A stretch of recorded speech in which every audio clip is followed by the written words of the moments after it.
Hey, good morning, y'all. Josh is Severe Weather. Happy Tuesday to you. Happy Mardi Gras to those that observe. We are going to focus on the storm in the Northeast this morning and how it has changed in the forecast since this time yesterday. I've posted about it some on social media, but I realize not everybody's on there. That's okay. I don't blame you sometimes. But things have definitely shifted here, and forecast models have been struggling a little bit on the placement of where the snow is going to be. But ironically, the folks that have been kind of chirping and hemming and hawing for the lack of snow in the last two winters are going to see it here this morning. Philadelphia, especially the northern suburbs, northern Maryland over to New York City, even the Baltimore suburbs looking at some snow this morning, and then southern New England. So these areas will likely be the haves, Long Island and southern Connecticut. The have nots are going to be Boston on northward here as everything is shifted southward. But inside this band of snow here, a very heavy, wet snow where snowfall rates could get up to 2 inches or more per hour this morning, causing some very difficult travel. And it's going to be a wet, sloppy snow, but there is the potential for a few spots here to see up to a foot of snow in just a few hours here later this morning. So a very impactful storm, not because of the snow totals, but because of the fact that it's coming during the morning drive. It's coming hard and temperatures are going to be dropping significantly as this storm system develops and strengthens as it moves out to sea. Here's a look at the water vapor image, and I will circle a couple features for you guys, but you can see the upper level low here tracking from Kentucky into Virginia, and it will continue to move east northeast. It's getting some kick in the back here from this trough dropping south and east. You've got kind of one piece of energy here, one piece here, and the two are going to phase in this area. Now, when they come together, the storm system will be deepening very quickly, but moving away from New England later this afternoon into this evening. And this is going to become a very powerful bomb cyclone here off of the Atlantic Maritimes of Canada, just south of Nova Scotia, and then just south of Newfoundland here in a couple of days. So if that had happened a day earlier, we'd be talking about a crippling nor'easter in here. We're not, but we are talking a substantial amount of snow. So this upper level low, as it tracks in this direction this morning, what it's going to allow to happen is that temperatures from the aloft areas down, so from the upper atmosphere down, are going to cool very significantly and allow rain to change over to snow, temperatures at the surface to drop substantially, and snow to accumulate very quickly. Now, the fact that it's coming at the day will be a bit of a limiting factor. If this were coming all at night, we'd be talking even higher amounts of accumulation. But nonetheless, it's still going to be snowing pretty hard. So get your cameras out this morning. Could be a very beautiful view here across this part of the country. So behind the storm system, because it is deepening quickly, we are going to look at some very powerful wind gusts today across the Carolinas, across the southern Appalachians. And that could cause some power outages as well. I'm going to break a little bit more of that down as well. Now, behind this system, things aren't completely quiet. We've got another feature that'll be dropping out of Canada, kind of a clipper system that's going to bring some more snow into the Great Lakes region here in a couple of days. And I will talk some more about that, as well as the next system, which is likely to move into the West Coast here later this week. Kind of two systems that I'll be monitoring. And again, California, we need to watch out for some very unsettled weather later in the weekend into next week. Another atmospheric river looks like it'll be lined up and ready to hit, which is the last thing you guys want to hear. Here's a look at the National Weather Service. Current hazards, most of the weather we see is across the eastern U.S. We do have some winter storm watches over the northern Rockies and Intermountain West, but most of the action here across the Northeast. You can see the area in pink under a winter storm warning. It's actually New York City's first winter storm warning since 2022, I believe. So it's been about 2 years. And that warning actually has been downgraded to an advisory in Boston and areas northward as snow totals are forecasted to be lower. We're not going to miss the snow in Boston completely, but totals have come down as this has shifted south a little bit. And I have not personally seen a shift like this in less than 24 hours before the storm has started.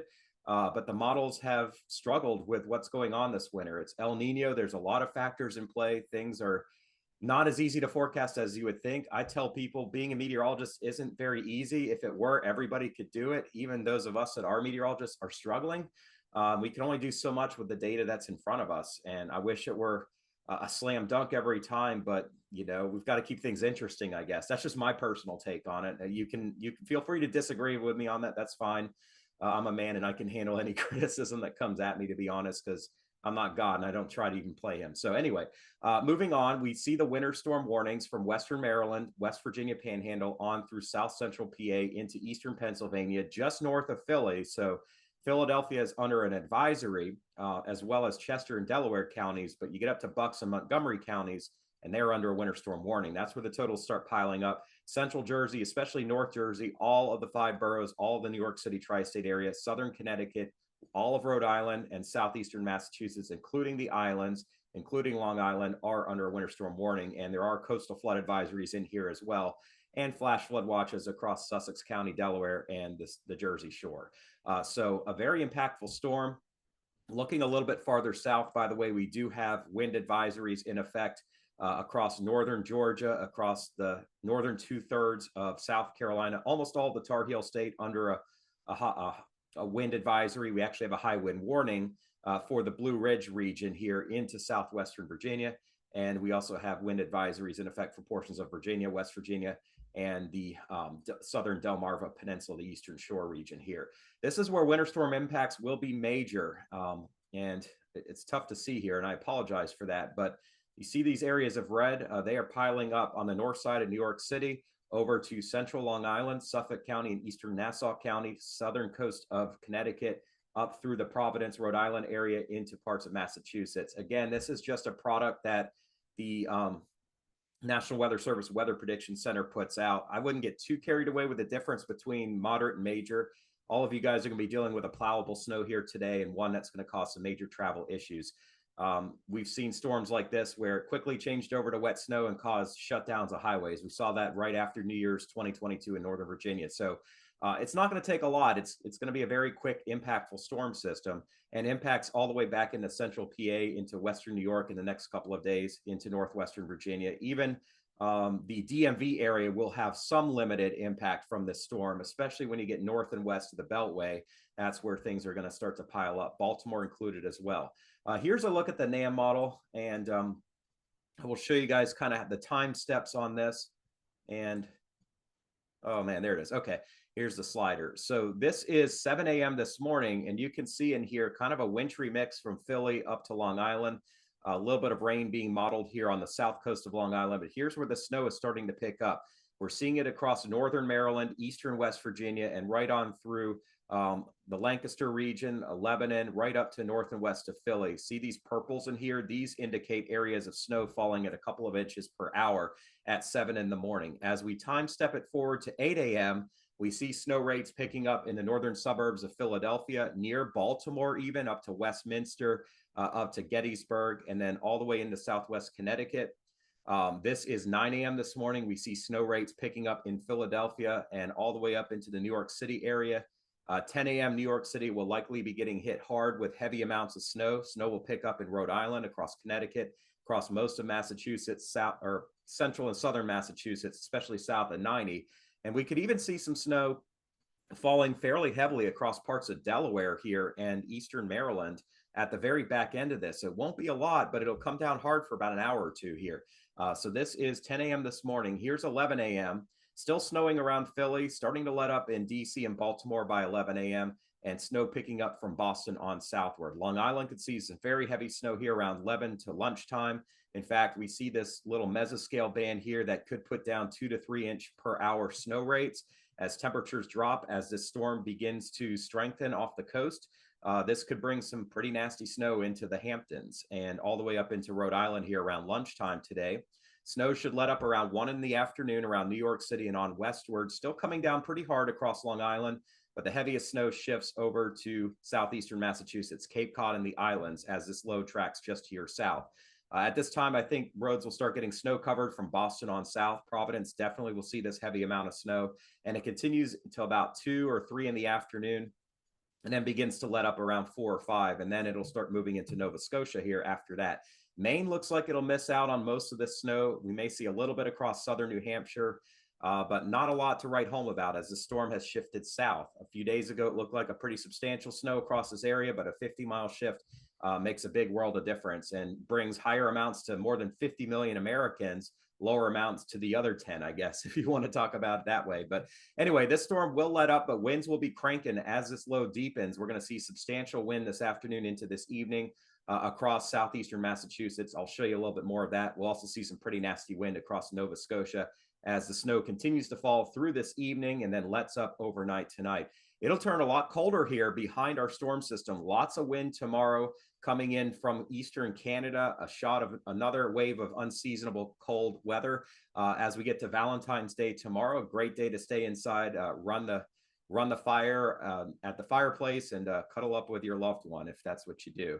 And then we can see here, we are going to have a clipper that moves into the Great Lakes region here early on Thursday, and that will move into this region here Thursday afternoon, bringing some snow into places like Toronto and Buffalo, and maybe a little bit in Erie as well, maybe a little in Detroit, but we're kind of right on the line here as there is a little bit of warmer air moving back up. So anyway, this is a look at current temperatures this morning as of 6 a.m. when I'm cutting this video. Let me see if I can get another one for you guys. Maybe. Yeah, 5:30. Okay. And you can see temperatures are dropping all the way down to 34 in Philadelphia, 33 in New York City, still above freezing in Boston for the time being, but all of Connecticut's below freezing now, most of Pennsylvania below freezing. And we're starting to see temperatures drop around the Baltimore area and DC area. We're close to 40 now, but we were warmer a few hours ago. So this colder air is settling in. It's still pretty mild, though, across eastern North Carolina, southeastern Virginia, but that is predicted to change as the day wears on. And here's a look as we get to about 7 in the morning, and temperatures do drop down to freezing along the I-95 corridor. So 95 on westward, we're going to see no problem with the snow starting to stick, especially on the grass, but eventually on the roads and bridges at 8, 9 in the morning here as it's coming down hard. Temperatures should warm up a little bit here once the snow lets up. We lose the effect of the cooling from the snowflakes that are falling. So we will get back past freezing, and a lot of this snow will already start to compact and start to melt in the afternoon, despite the fact that it's going to be a chilly afternoon. But nonetheless, even if it's 34 degrees and snowing hard, it will have no problem accumulating. It'll just melt a lot faster than what you might expect. So as we head into tonight, we see a chillier night expected across the Northeast as temperatures drop below freezing. So what does fall today will refreeze after it melts later this afternoon, creating some very hazardous conditions. And I would not be shocked if we saw school delays tomorrow due to the fact that we're going to have some black ice and refreezing on the road. So keep that in mind as you're planning ahead for the day tomorrow. I think that's going to be anywhere from just north and west of Baltimore and DC, right on through Philly, through the northern half of Jersey, all of the NYC area, eastern PA, Connecticut, and the southern half of New England. We'll see that threat for things to ice up pretty quickly here tonight. Here's a look at snow totals. This is the HRRR model. It's a mesoscale model showing you guys what will accumulate. There'll be more that falls, probably about 30% more.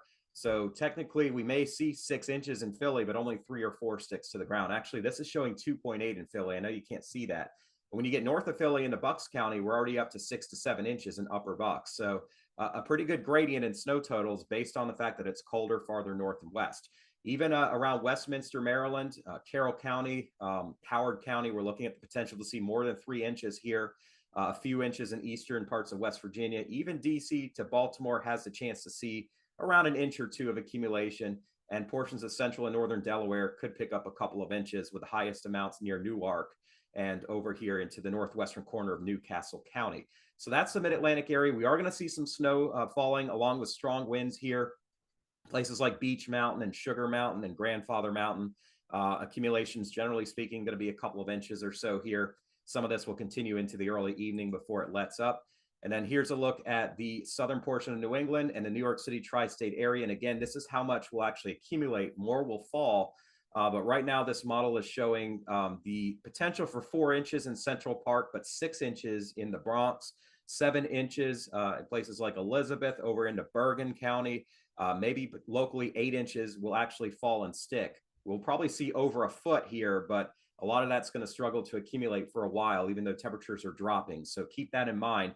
And we see the potential for Boston to maybe get away with no more than an inch of actual sticking snowfall. But you get south of Boston, and those totals go up to 4 or 5 inches in places like Foxborough, maybe up to 6 inches on the south coast here. So at times, we could have some blizzard conditions here for a brief amount of time early on this afternoon as the storm strengthens and moves away, but snow should shut off pretty quickly, so it'll just be limited to a few hours.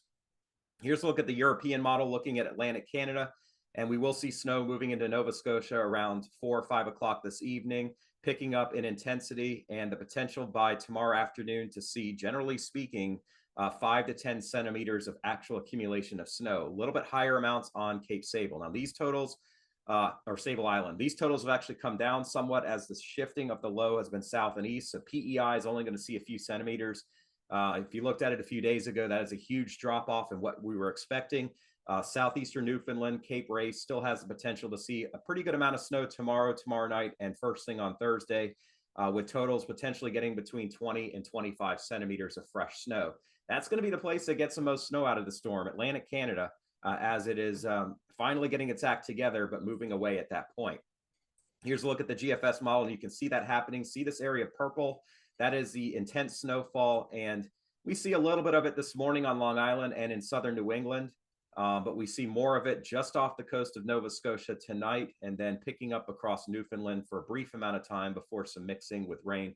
But look at this pressure, 954 millibars. That is equivalent to a Category 3 hurricane. So we are going to see a very powerful non-tropical bomb cyclone here that deepens very quickly in just a day as pressures drop over 30 millibars in just about 24 hours or so. And that will have consequences in the Carolinas here. Strong winds expected here this morning, with gusts getting close to 50 miles per hour in places like Wake Forest and up to Roxborough, 60 to 70 miles per hour in places like Troutdale, Virginia, and over into parts of Surrey and Stokes and Ashe and Jefferson counties in North Carolina, 60 to maybe 75 miles per hour on Grandfather Mountain and on down to Mount Mitchell, and potentially some strong wind as well. Even in the valley region, we could see gusts over 40 miles per hour. So a big wind event, some power outages are possible here this morning. We will see these winds letting up. Generally speaking, the winds stay below those intense values across the Carolinas. We typically see 35 to 45 mile per hour wind, but there could be some tree limbs that come down because of that. So do be prepared for a few power outages across this area. I don't think it's going to be a big widespread event though. Farther north and east, we do see the wind starting to crank this morning on the Jersey Shore, 40 to 50 mile per hour gusts. Long Island, 30 to 40 mile per hour gusts. And then things start ramping up here on Block Island and over to Cape Cod. And around lunchtime, winds may get over 40 miles per hour and then over 50 miles per hour this afternoon. So this has actually come down a little bit from yesterday's forecast. It's still pretty strong though. And we will still obviously have the threat for some power outages and a really nasty storm across this portion of New England. It will exit stage right, and most of the strong winds now are projected to stay off of the seacoast of Maine and off of the coast of Nova Scotia. So if there is one positive to this southward shift, it's that it's taking the most intense wind off of the coast versus clipping the coastline with damaging winds. We'll still have coastal flooding, but we should see some improvement. All right, let's take a look at the future forecast after tonight. Our next storm moves into Oregon tomorrow. We'll have heavy rain and mountain snow. And then kind of a pair of storm systems here. One that moves across the upper Midwest tomorrow night. We'll see some light snow to maybe moderate snow across parts of Iowa, southern Minnesota, Wisconsin, and then enough warm air for this to change over to rain in places like Chicago and Detroit. So there'll be a lot of mixing here in the morning on Thursday. There's more cold air to follow. You see this storm's going to bring cold air into the Rockies. This blue indicates moderate snow in places like Chicago and eventually Grand Rapids and Detroit later on Friday. And then that storm heads into New England, and it looks like it'll be a little bit too warm for this to bring significant snow to places like New York and Philly. Probably dealing with rain here late Friday night, Saturday morning. A big rainfall expected for the southeast. I don't think we're talking too much severe weather from this. In fact, maybe more of a flash flood threat for southern Georgia, again, northern Florida, but there could be a little bit of severe weather across the Florida Peninsula on Saturday. Now our attention is going to shift here to our next storm moving on to the West Coast, another atmospheric river being modeled here over the weekend. And President's Day Monday, we could see flooding over Southern California, very heavy snow across the Sierra Nevada as we cut into this season's deficit. And that storm is what we're going to be watching next week. A lot of uncertainty on where it goes, probably across the southern U.S., but there is a shot of some cold air that potentially could come in the following weekend around the 24th, and we may have a winter storm to deal with in the Northeast. Again, I don't know exactly how this will play out. It's just one model run of the GFS. If I show you the Canadian model, which actually did pretty good with this storm, every model has its shining moment, I guess, if you want to say that. It hasn't been a very good year.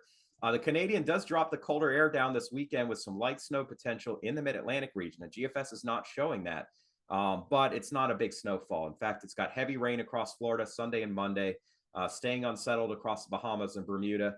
And then you can see it's out of phase with the cold. In fact, it's warming things up here Thursday and Friday. So a big disagreement between the Canadian and the GFS model for what's going to happen later next week.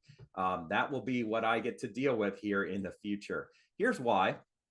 We are seeing the JMA showing the MJO forecast. The colder phases are typically 7, 8, 1, and 2 across the eastern US. And right now we're moving into phase 8 and 1. So it is a cold phase, but the models are now showing progressively warmer phases at the end of February. They were not showing that a few days ago, but now they're trending warmer, which again is I guess it's disappointing if you're expecting cold and snow to come together in the southeast. We've had the head fakes, right? We've seen it on the models where it's showing the cold, but now it's not showing persistent enough cold for us to really have a good chance. So we're not canceling winter, but I think the groundhog's starting to get some revenge on us here after we gave him a hard time last week. I don't know. I mean, honestly, I have no clue about what the rodents are doing. But look at the AO. This is negative, and anytime it's negative, we see that colder air potential in North America. But after we get past President's Day, we start to see it shift towards a milder Arctic oscillation, heading into the positives here potentially at the end of February. So that's a big flip in what we saw a few days ago. And you can see on the map here that there's some cold air later this week, and there's a shot of cold coming in this weekend. It'll be a chilly President's Day weekend, but we're already warming up across the upper Midwest. The Great Lakes are warm again, and next week we see a rebound coming. And by next weekend, and especially after it, the European ensembles are showing a return to warmer air across the east.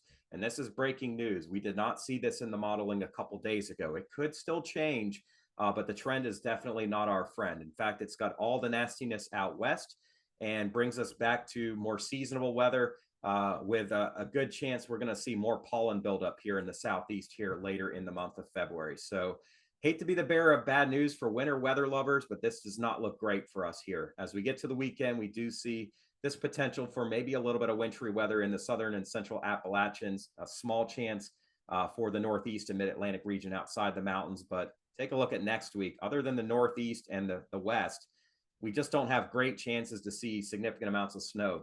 There's virtually no chance in the Southeast we see any kind of winter weather. So I hate to do it, but I got to go eat my words and say, look, we are just not going to see a great chance of winter here in the Southeast later this month. And I can see the angry vitriol coming in right now from some of you. You told us it might snow in the Southeast. By the way, I don't promote this kind of disrespect or anything like that. I'm a dad, and I don't want my kids to treat me that way. But yes, you can shout at me in all caps all you want. I cannot control the weather. All I'm going to do is sit back and just kind of have a laugh at myself. And I think the rest of the meteorologists have thrown in the towel as well. So anyway, folks, it's interesting in the weather business this time of year. That's for certain. Nothing is easy. Nothing's a slam dunk. But as always, I thank you guys for your support. It really does mean the world to me. I thank you for trusting me with what I can control. And that's providing you guys with my best take on what I think the weather is going to do. So if you did enjoy this video and you're new, I do ask that you consider becoming a subscriber and sharing with your friends. I thank you all for your time today. As always, I give all of the honor and glory to my Lord and Savior, Jesus Christ. And, you know, being a Christian just gives me the strength to go and push through these difficult times. It gives me the strength to encourage others, to bring joy into the lives of people that maybe aren't seeing any joy, because there was a time where I was definitely not seeing any joy in my life. I was putting all my value in what other people thought of me, or at least what I perceived them to think of me, in how much money I made, who I was working for. And it was just a very dark spot. I had a lot of mental health challenges that I was dealing with about 10, 15 years ago. But thank God that he came through other people that became close to me, and I was able to see the light that was shining, that God could provide the light. And that's I don't have to go into this battle alone. Now I've got God who has loved the world. And John 3:16, for God so loved the world that he gave his only begotten son, that whosoever believeth in him should not perish, but have everlasting life. And knowing that God has promised that to me and to other believers has given me the joy that I can go out every day and be fearfully and wonderfully made in what I do. And I pray that if you are going through a difficult time in your life, or you have loved ones that they lean on God and realize they're not going to be able to do it without him. um, I joked about the Super Bowl. I didn't even watch the game, honestly. Like, no offense if you're a football fan. I know a lot of you guys are, but the entertainment business, that it just doesn't do anything for me. I would rather go out and pursue my own dreams and take care of my family than watch other men, other women do that for their families. It just doesn't do anything for me. I applaud them for doing what they do. I would never want to do it, but it doesn't do anything for me. But what I will say is, all of us have a dream. All of us have ambition. All of us have God, whether or not we choose to accept that. And if you want to go through life alone, go for it. But if you want to truly win in life, then I personally believe you need to put your trust in God and let him fight your battles for you. So I will pray for you no matter what you're going through. I'm not going to judge you on your personal beliefs. That's not why I'm here today. I'm just here to encourage you and just to let you know that I truly believe that you can win with God. So I hope you all have a wonderful day today, and we'll be back in the morning. See you then.